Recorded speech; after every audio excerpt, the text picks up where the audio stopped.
Barcelona അങ്ങനെ historical loss അവർ ഏറ്റുവാങ്ങിയിരിക്കുകയാണ്. 2015 ശേഷം സെവിയയിൽ അവിടെ പോയി പരാജയം ഏറ്റുവാങ്ങി. അതും ഒരു നാണംകെട്ട പരാജയമായിരുന്നു. ആക്ച്വലി PSG പരാജയപ്പെട്ടത് പോലെയല്ല, അവന്മാരായിട്ട് തോറ്റതുപോലെയല്ല ഈ ഒരു സെവിയനായിട്ട് പരാജയപ്പെട്ടത്. സെവിയ എന്ന് പറയുന്നത് അത്ര നല്ല ഫോമിൽ കളിച്ചുകൊണ്ടിരിക്കുന്ന ഒരു ടീമൊന്നും അല്ല ആക്ച്വലി. ഓക്കെ, അവരിപ്പോൾ 8 മത്സരങ്ങളിൽ നിന്നും 3 വിജയവും 3 പരാജയവും ഒരു സമനിലയും. ഓക്കെ, അങ്ങനെയാണ് കളി തുടങ്ങുന്നതിൻ്റെ മുമ്പ്. ഇപ്പോൾ 4 വിജയമായി മാറിയിട്ടുണ്ട്. അവർ 5ാം സ്ഥാനത്തോ 6ാം സ്ഥാനത്തോ മാത്രമുള്ളൊരു ടീമാണ് സെവിയ എന്ന് പറയുന്നത്. അവരേറ്റ് ഇങ്ങനെ നാണം കെട്ട് പരാജയപ്പെട്ടു എന്നൊക്കെ പറഞ്ഞു കഴിഞ്ഞാൽ ബാഴ്സലോണക്ക് തിരിച്ചു വരാനുള്ള ചാൻസ് മത്സരത്തിൽ കിട്ടിയിട്ടും അത് പ്രോപ്പറായിട്ട് യൂട്ടിലൈസ് ചെയ്യാൻ പറ്റിയില്ല.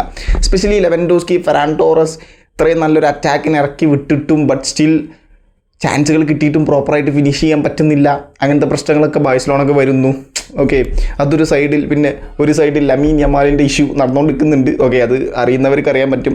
സ്പാനിഷ് നാഷണൽ ടീം, അതായത് സ്പെയിൻ ഫുട്ബോൾ നാഷണൽ ടീമും ബാഴ്സലോണയും തമ്മിൽ അങ്ങോട്ടും ഇങ്ങോട്ടും ഒരു ചെറിയൊരു വാർ നടക്കുന്നുണ്ട് ലമീൻ യമാലിൻ്റെ പേരിൽ. ഓക്കെ, പുറത്തുനിന്ന് നമുക്ക് കാണുമ്പോൾ അങ്ങനെയാണ് തോന്നുന്നത്.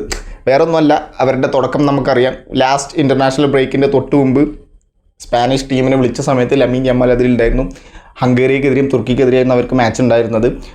ഇവിടുന്ന് പോയപ്പോൾ തന്നെ അദ്ദേഹത്തിന് പെയിൻ കില്ലറൊക്കെ വെച്ചിട്ടാണ് ലമീൻ യമാൽ അങ്ങോട്ട് കളിക്കാൻ പോയത്. പിന്നെ ഹംഗറിക്കെതിരെ 3-0 എന്നുള്ളൊരു സ്കോറിന് വിജയിക്കുന്നു, തുർക്കിക്കെതിരെ 6-0 എന്നുള്ളൊരു സ്കോറിന് വിജയിക്കുന്നു. രണ്ടും വൻ വിജയമാണ്. ഓക്കെ, അങ്ങനത്തെ ഒരു മാച്ചിൽ ഫുൾ ടൈം ലമീൻ യമാൽ കളിച്ചിട്ടുണ്ട്. എനിക്കൊണ്ട് തുർക്കിക്കെതിരെ 80 മിനിറ്റ് മാത്രമേ കളിച്ചുള്ളൂ, 10 മിനിറ്റ് മാത്രമായിരുന്നു ഇറക്കാതിരുന്നത്. ഓക്കെ, അങ്ങനെ ഫുൾ ടൈം കളിപ്പിച്ചത് കൊണ്ട് തന്നെ ബാഴ്സലോണയോട്ട് തിരിച്ചു വന്ന സമയത്ത് ലമീൻ യമാലിന് ഇഞ്ചുറി ഇഷ്യൂ ഉണ്ട്. അദ്ദേഹത്തിന് ആ ഒരു പിബിസ് ഏരിയയിൽ ഇഞ്ചുറി ഇഷ്യൂ ഉണ്ട്. സോ അദ്ദേഹത്തിന് കുറച്ചു കാലം പുറത്തിരിക്കേണ്ടി വന്നു. ഹാൻസി ഫ്ലിക്ക് പ്രസ് മീറ്റിൽ വരുന്നു, തുറന്നടിച്ച് പറയുന്നു സ്പാനിഷ് നാഷണൽ ടീം കോച്ചിനോട്, എന്ത് ഊളത്തരാണ് നിങ്ങൾ കാണിച്ചത്. ഒരു പ്ലെയറിന് ഇഞ്ചുറി ഇഷ്യൂ ഉണ്ടെന്നുണ്ടെങ്കിൽ 6-0 എന്നുള്ളൊരു സ്കോറിന് ലീഡൊക്കെ നിൽക്കുന്ന സമയത്ത് ആ പ്ലെയറിനെ ഇത്രയും സമയം കളിപ്പിക്കണോ എന്നുള്ള രീതിയിൽ വളരെ റഫായിട്ട് തന്നെ ഹാൻസി ഫ്ലിക്ക് ഓപ്പണായിട്ട് പ്രസ് മീറ്റിൽ പറഞ്ഞു. അതവിടെ സ്പാനിഷ് നാഷണൽ ടീമിന് കൊള്ളുകയും ചെയ്തു. ഇപ്പോൾ ഈ മാസം ഇനിയിപ്പോൾ ഈ ഒരു മാച്ച് കഴിഞ്ഞ് കഴിഞ്ഞാൽ ഇൻ്റർനാഷണൽ ബ്രേക്കാണല്ലോ, അതിനൊരു സ്ക്വാഡ് സ്പാനിഷ് നാഷണൽ ടീം പ്രഖ്യാപിച്ചു. അതിൽ ലമീൻ യമാൽ ഉണ്ട്. അപ്പോൾ ആ സമയത്ത് ഓഫ് കോഴ്സ് മീഡിയാസ് ചോദിക്കും, എന്താണ് ഹാൻസി ഫ്ലിക്ക് ഇങ്ങനെ പറഞ്ഞതിനെ കുറിച്ച് നിങ്ങൾക്ക് എന്താണ് പറയാനുള്ളത്. ആ സമയത്ത് സ്പാനിഷ് കോച്ച് പൊട്ടിത്തെറിക്കുന്നു. സാധാരണ ഒരു പ്ലെയറിന് എങ്ങനെയാണോ പെയിൻ ഉണ്ടാവും, ഒരു ഫുട്ബോൾ പ്ലെയറിന് ജീവിതത്തിൽ എപ്പോഴും ഒരു ഡിസ്കംഫേർട്ട് ഉണ്ടാവും, അതുപോലത്തെ ഒരു ഡിസ്കംഫേർട്ട് മാത്രമാണ് ലമീൻ യമാൽ പറഞ്ഞത്. അതിൽ കൂടുതലായിട്ടൊന്നും അദ്ദേഹം ഒന്നും പറഞ്ഞിട്ടില്ല. സോ അതുകൊണ്ട് ഞാൻ അദ്ദേഹത്തെ കളിപ്പിച്ചു, അത്രയേ ഉള്ളൂ. അല്ലാതെ എനിക്കൊരു പ്ലെയറിൻ്റെ ഹെൽത്ത് നോക്കാത്ത പ്രശ്നങ്ങൾ, അങ്ങനത്തെ പ്രശ്നങ്ങളൊന്നുമില്ല എന്നുള്ള രീതിയിൽ അദ്ദേഹം വളരെ പൊട്ടിത്തെറിച്ച് ആ ഒരു പ്രസ് കോൺഫറൻസിൽ അദ്ദേഹവും പറയുന്നു, സ്പാനിഷ് കോച്ച്. അങ്ങനെ ഇപ്പോൾ ലമീൻ യമാലിന് വീണ്ടും ഇഞ്ചുറി ആയിക്കാണ്. PSG-ക്കെതിരെയുള്ള മാച്ച് കഴിഞ്ഞതിന് ശേഷം അദ്ദേഹത്തിന് വീണ്ടും പിബിസിൽ വേദനയുണ്ട്. അപ്പോൾ അത് 2-3 ആഴ്ച പുറത്തിരിക്കേണ്ടി വരും. നോക്കണം. അതായത് സ്പെയിൻ ടീം അവിടെ ഓൾറെഡി സ്ക്വാഡ് പ്രഖ്യാപിച്ചു, അതിൽ ലമീൻ യമാൽ ഉണ്ട്. ഓക്കെ, അപ്പോഴാണ് ബാഴ്സലോണ ഇവിടെ ഈ ഒരു സ്റ്റേറ്റ്മെൻറ്റ് ഇറക്കുന്നത്. പിന്നെ സ്പാനിഷ് നാഷണൽ ടീം ഒരു സ്റ്റേറ്റ്മെൻറ്റ് വീണ്ടും ഇറക്കുന്നു. അങ്ങനെ താരങ്ങളുടെ ഫിറ്റ്നസ്സിനാണ് ഞങ്ങൾ പ്രാധാന്യം കൊടുക്കുന്നത്, സോ ലമീൻ യമാലിനെ എടുക്കുന്നില്ല എന്നുള്ള രീതിയിൽ വരുന്നു. ഇനിയിപ്പോൾ ഈ ഒരു ഇൻ്റർനാഷണൽ ബ്രേക്ക് കഴിഞ്ഞാൽ അതായത് 2 to 3 വീക്സാണ് ലമീൻ യമാലിന് റെസ്റ്റ് പറഞ്ഞിട്ടുള്ളത്. അപ്പോൾ ഇൻ്റർനാഷണൽ ബ്രേക്ക് കഴിയുന്നതോടുകൂടി ലാലിഗയിൽ വീണ്ടും വന്ന് ലമീൻ യമാൽ ബാഴ്സലോണയിൽ ജോയിൻ ചെയ്യും. ഓക്കെ, ഇത് എന്താണ് ഇതിൻ്റെ ഇടയിൽ നടന്നത്? ഓക്കെ, ബാഴ്സലോണ മനഃപൂർവ്വം ഇങ്ങനെ ചെയ്തതാണോ? ചെറിയൊരു പെയിൻ ഉണ്ടായപ്പോൾ തന്നെ അദ്ദേഹത്തിന് 2 വീക്ക് റെസ്റ്റ് കൊടുത്തതാണോ എന്നുള്ളതൊന്നും അറിയില്ല. സോ മെഡിക്കൽ ടീമിനോടൊന്നും പറഞ്ഞിട്ടില്ലായിരുന്നു എന്നാണ് അന്ന് ലമീൻ യമാൽ. മെഡിക്കൽ ടീമിനോടൊന്നും ഡിസ്കംഫർട്ട് ഉണ്ട് എന്നുള്ള രീതിയിലാണ് സ്പാനിഷ് ആ ഒരു നാഷണൽ ടീമിൽ മെഡിക്കൽ ടീമിനോട് പറഞ്ഞു അദ്ദേഹത്തിന് ഡിസ്കംഫർട്ടും പ്രശ്നങ്ങളൊന്നും ഇല്ല, അതുകൊണ്ടാണ് താരത്തെ ഇറക്കിയത് എന്നാണ് സ്പാനിഷ് കോച്ച് പ്രസ് കോൺഫറൻസിൽ പറഞ്ഞത്. സോ ലമീൻ യമാൽ വേറെ അവിടെ ഒരു സൈഡിൽ നടക്കുന്നുണ്ട്. സെവിയയോട് ഇവിടെ ബാഴ്സലോണ 4-1 എന്നുള്ള സ്കോറിന് പരാജയപ്പെടുന്നു. സെവിയനോട് ആക്ച്വലി ബാഴ്സലോണ ഭയങ്കരമായിട്ട് മിസ് ചെയ്ത ആ ഒരു സ്ക്വാഡിൽ റഫീനയാണ്. സത്യസന്ധമായിട്ട് പറയാലോ, റഫീനിയുടെ പലപ്പോഴും ഓഫ് ദ ബോൾ പറഞ്ഞാൽ ഈ സെവിയക്കെതിരെ മാത്രമല്ല PSG-ക്കെതിരെ നല്ലപോലെ മിസ്സിംഗ് ഉണ്ടായിരുന്നു. അദ്ദേഹത്തിൻ്റെ ഓഫ് ദ ബോൾ വർക്ക്, അതായത് ഓഫ് ദ ബോൾ ബ്രില്യൻസ് അല്ല ഞാൻ പറയുന്നത്, ഒരു ഓഫ് ദ ബോൾ വർക്ക് ഉണ്ട്, ഒരു ഹാർഡ് വർക്ക് ഉണ്ട്. ഓപ്പോസിറ്റ് ടീമിന് കൊടുക്കുന്ന ആ ഒരു പ്രസ്സും ആ ഒരു ബോൾ വിൻ ചെയ്യാനുള്ള ആ ഒരു മെൻറ്റാലിറ്റി അത് റാഫീനയ്ക്ക് ഭയങ്കരമായിട്ടുണ്ട്. ഓക്കെ, അത് ഭയങ്കരമായിട്ട് മിസ് ചെയ്യുന്നുണ്ട്. ഓക്കെ, ഇപ്പോൾ ബാഴ്സലോണ ഇപ്പോൾ ഈ ഒരു സെവിയക്കെതിരെ മാച്ച് അവർ സ്റ്റാർട്ടിങ്ങിലാണ് ഇറക്കിയത് ഷെസ്നി, കൂണ്ടെ, കുബാർസി, അരാഗ്വ, പിന്നെ അതുപോലെ ലെഫ്റ്റിൽ ജെറാഡ് മാർട്ടിൻ. ബാൾഡി ഉണ്ടായിരുന്നു, പക്ഷേ ജെറാഡ് മാർട്ടിനെയാണ് ഇറക്കിയിട്ടുണ്ടായിരുന്നത്. പിന്നെ ഫ്രങ്കി ഡിയോങ്, പെഡ്രി, ആ ഒരു മിഡ്ഫീൽഡ് കോമ്പിനേഷൻ തന്നെ. പിന്നെ സെൻട്രൽ ഓൾമോക്ക് PSG-ക്കെതിരെ ഒരു പരാജയം പെർഫോമൻസ് ആയിരുന്നു, ഒരു മോശം പെർഫോമൻസ് ആയിരുന്നു അദ്ദേഹം പുറത്തെടുത്തിരുന്നത്. പക്ഷേ ഫെർമിൻ ലോപ്പസിൻ്റെ ഇഞ്ചുറിയാണ്, പിന്നെ ഒന്നും ചെയ്യല്ല. ലെഫ്റ്റിൽ ഫെറാൻ ടോറസും റൈറ്റിൽ റാഷ്ഫോർഡും. ഓക്കെ, പിന്നെ ഫ്രണ്ടിൽ ലെവൻഡോസ്കി. അതിപ്പോൾ ഫെറാൻ ടോറസിനെ ഇറക്കുക, അത് ലെഫ്റ്റിൽ റാഷ്ഫോർഡും റൈറ്റിൽ റൂണിയെയും വേണമെങ്കിൽ ഇറക്കാമായിരുന്നു. ഓക്കെ, ഹൻസി ഫ്ലിക്കിന്. പക്ഷേ ഈ ഒരു ഫോർമേഷനിലാണ് അദ്ദേഹം ഇറക്കിയത്. പക്ഷേ അത് നല്ലൊരു പരാജയമായിരുന്നു ആക്ച്വലി. ഫെറാൻ ടോറസ് അത്രയും അങ്ങോട്ട് ലെഫ്റ്റ് വിങ്ങിൽ ഫോം ആയില്ല. ലെവൻഡോസ്കി സ്ട്രൈക്കിംഗ് പൊസിഷനിൽ അതേ പരാജയമായിരുന്നു. അദ്ദേഹം ഈ ഒരു മാച്ചിൽ വളരെ ക്രൂഷ്യലായിട്ടുള്ള ഒരു പെനാൽറ്റി ലെവൻഡോസ്കി മിസ് ചെയ്യുകയും ചെയ്തു. സോഫാ സ്കോർ റേറ്റിംഗ് എടുത്ത് കഴിഞ്ഞാൽ ഏറ്റവും കുറവ് റേറ്റിംഗ് കൊടുത്തിട്ടുള്ളത് ലെവൻഡോസ്കിക്ക് 5.2. അത്യാവശ്യം ചാൻസ് അദ്ദേഹത്തിന് ഒരു ചാൻസ് മാത്രമേ അദ്ദേഹം ബിഗ് ചാൻസ് മിസ് ചെയ്തിട്ടുള്ളൂ. പിന്നെ ഒരു പെനാൽറ്റി മിസ് ചെയ്തു. ചാൻസ് അദ്ദേഹത്തിന് കിട്ടിയില്ല ഷോട്ട് അടിക്കാൻ. ഓക്കെ, ലെവൻഡോസ്കി വൻ ഒരു മോശം പെർഫോമൻസ് ആയിരുന്നു അദ്ദേഹം പുറത്തെടുക്കുന്നത്. പിന്നെ സെവിയയുടെ മാച്ച് പറയാനാണെങ്കിൽ ഫസ്റ്റ് ഹാഫ് അവന്മാർ കൊണ്ടുപോയി, അതേ പറയാനുള്ളൂ. എന്നാ കളി അവന്മാർ ഫസ്റ്റ് ഹാഫിൽ കളിച്ചു. എത്ര ചാൻസ്. ബാഴ്സലോണയുടെ ഡിഫൻസൊക്കെ പൊട്ടി പാളീസായി. ഹൈലൈനുള്ളൊരു തേങ്ങയില്ല.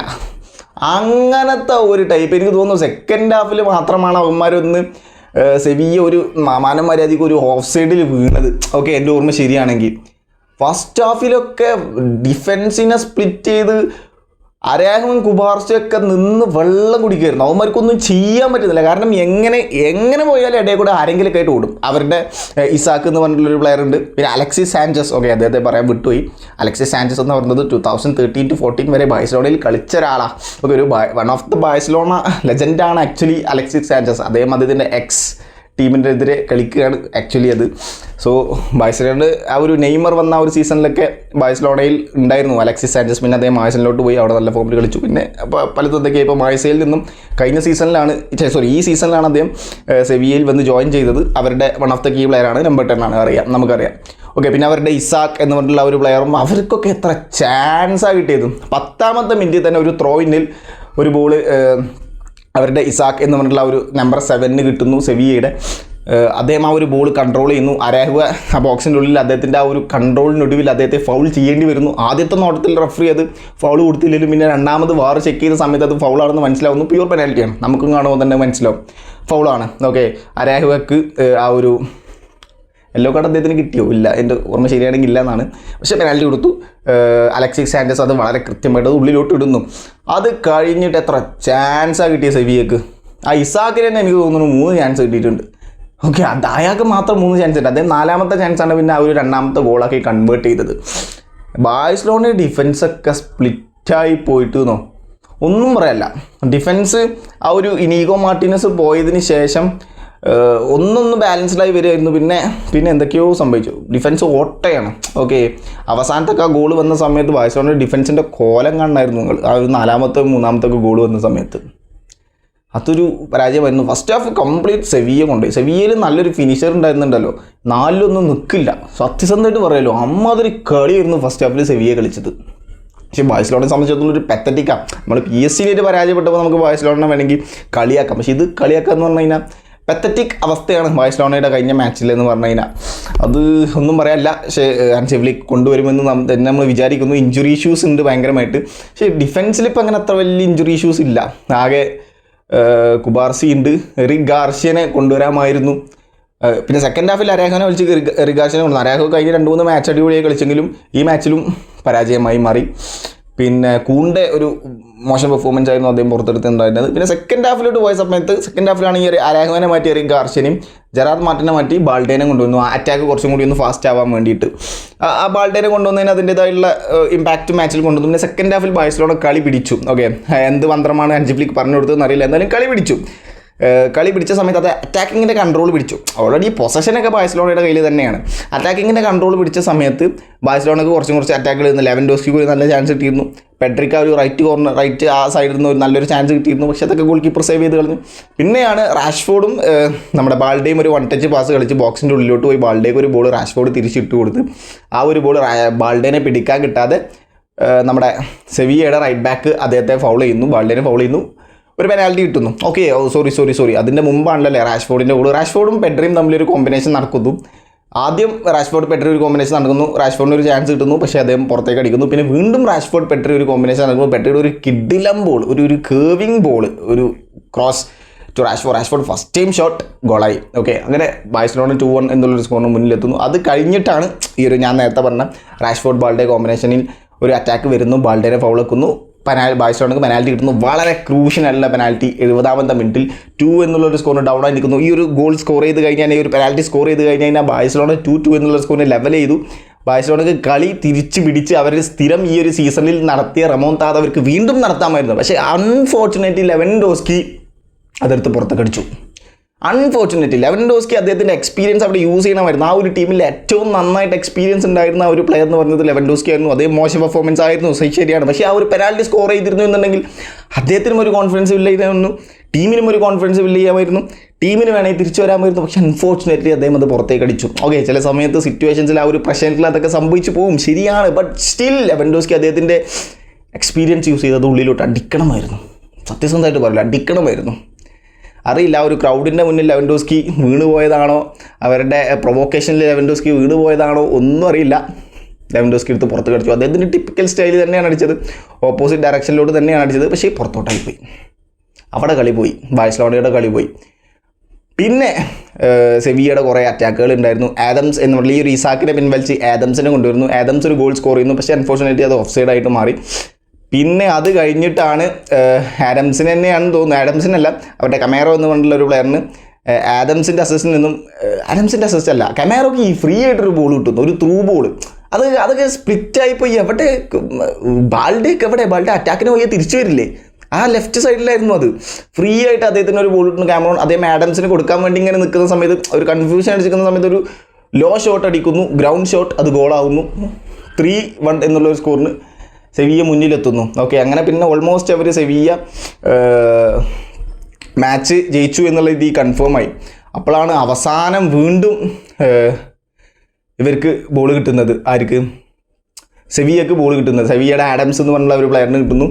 പ്ലെയർ ഷോട്ട് അടിക്കുന്നു, ഗോളാവുന്നു, 4 എന്നുള്ളൊരു സ്കോറായി മാറുന്നു. ഓക്കെ, അങ്ങനെ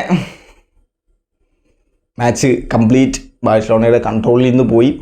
ബാഴ്സലോണക്ക് ഈ ഒരു മാച്ച് വിജയിച്ചിരുന്നുണ്ടെങ്കിൽ അവരായിരുന്നു ടോപ്പ് ഓഫ് ദ ടേബിൾ ആയിരുന്നു. കാരണം റയൽ മാഡ്രിഡ് ആ ഒരു അത്ലറ്റിക്കോ മാഡ്രിഡിനെതിരെയുള്ള ഒരു പരാജയത്തിന് ശേഷം അവരൊന്ന് താഴോട്ടായിരുന്നു. പക്ഷേ ഇപ്പോൾ വീണ്ടും ബാഴ്സലോണ ബാക്ക് ടു സെക്കൻഡ് അതായി മാറിയിട്ടുണ്ട്. റയൽ മാഡ്രിഡ് അവിടെ ടോപ്പിൽ നിൽക്കുന്നുണ്ട്. ബാഴ്സലോണ എന്തായാലും തിരിച്ചു വരേണ്ടതാണ്. 2015 എനിക്ക് തോന്നുന്നു ഇതേ സിറ്റുവേഷൻസ് ഉണ്ടായിട്ട് പിന്നെ ആ സീസണിൽ ബാഴ്സലോണ ചാമ്പ്യൻ ആയിക്കാണ് ആക്ച്വലി. അപ്പോൾ മേ ബി ഈ സീസണിലും ആവാം, പറയാൻ പറ്റില്ല. സോ ഇത്രയൊക്കെയാണ് കാര്യങ്ങൾ. ബാക്കി ബാഴ്സലോണയുടെ നെക്സ്റ്റ് മാച്ച് നമുക്ക് ഇൻ്റർനാഷണൽ ബ്രേക്കിന് ശേഷം കാണാം. Thank you so much.